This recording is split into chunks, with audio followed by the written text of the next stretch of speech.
শেষ নিঃশ্বাস ত্যাগ করার আগে আবু তালেব অসুস্থ।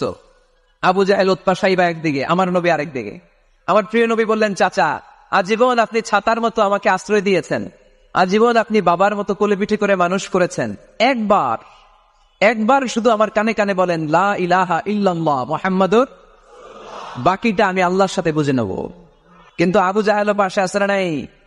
আবু জাহেল কয় না, আবু তালেব খবরদার, আজীবন যে শিরকি ধর্মের উপরে ছিল ওইটার উপরেই থাক, বাপ দাদার ধর্মে চুনকালি মাখিস না।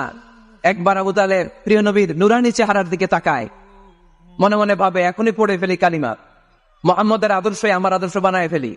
আবার যখন আবু জাহেল উতবা সাইবার দিকে তাকায়, মনে মনে ভাবে না, আগের ধর্ম ছাড়তে চাই না।